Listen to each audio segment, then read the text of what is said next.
Aynı zamanda Adalet Bakanlığı'yla da bir görüşme taleplerini de ilettiler. Biz bugün buradan tekrardan kendilerine hoş geldiniz diyoruz ve Kürt sorunun demokratik çözümü için Sayın Öcalan'ın rolü, muhataplığı, barışa olan iradesini hükümetin de devletin de artık kulak vermesi gerekiyor. Sadece sözle değil, sadece el uzatmayla değil, somut adımların atılması gerektiğini ve bu somut adımlarla ancak bu kanayan yaranın durdurulabileceğini biz de bir kez daha söylüyoruz ve sözü gelen heyete kendilerine hazırladığı bir basın metinleri var. Bu basın metnini sizinle İngilizce paylaşacaklar. Türkçesini de sizlerle dağıtacağız. Ben teşekkür ediyorum. Sözü kendisine bırakıyorum. No, davanti no. We are here to support the DEM party and show solidarity with the Kurdish people. Excuse me, first please introduce yourself. I'm Benedetta Rossi and I'm with the Italian press.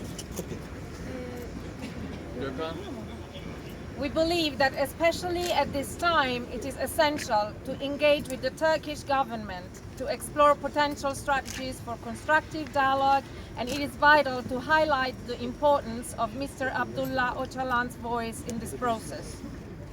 After the invasion of Tal Rifat and the attack on Kurdish districts in Aleppo, the Kurdish population risked annihilation.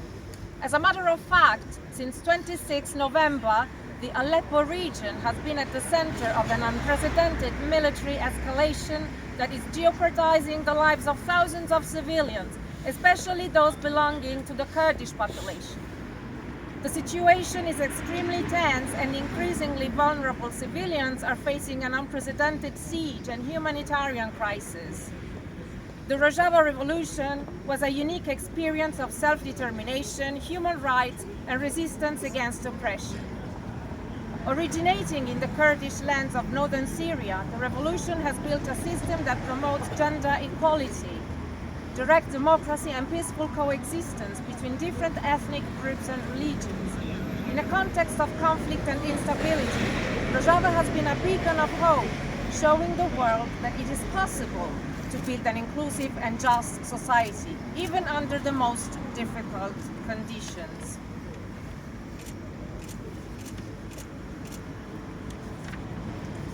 The resilience of Kurdish forces has had a decisive impact in the fight against Islamic-based terrorism, contributing to the stabilization of the region.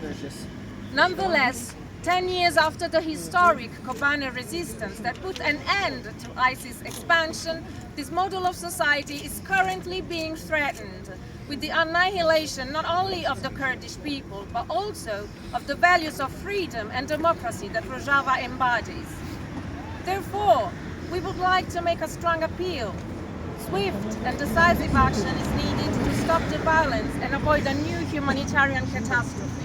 The future of Syria, and especially of the communities living there, is uncertain. The home lies in international solidarity, in a concrete political and humanitarian response that can guarantee the security and dignity of all the peoples of the region and open the door to a political solution to the Syrian civil war. We want to reiterate today that the situation of the Kurdish people has implications both for Turkey and the international community. We believe Mr. Abdullah Öcalan's contribution is crucial in facilitating dialogue and promoting understanding between the Turkish government and Kurdish communities. Mr. Öcalan's efforts, particularly in 2013 and 2015, were significant, as he advocated a peaceful resolution through a carefully crafted roadmap. This approach received a positive response from those who were willing to actively engage in this peace process. The deprivation of Mr. Öcalan's inalienable human rights on the island prison of Imrali, where he has been held in isolation for 25 years, ignores international and national jurisdiction.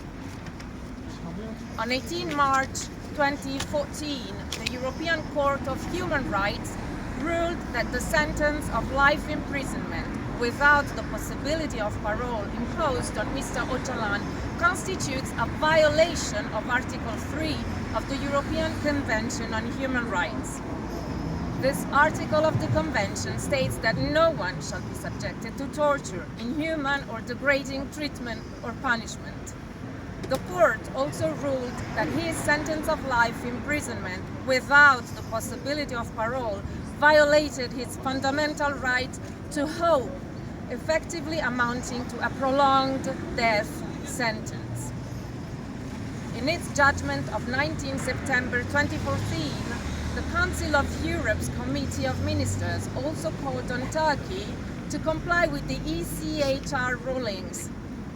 Despite all these criticisms and rulings, the illegal isolation of Mr. Abdullah Öcalan has continued since 2021.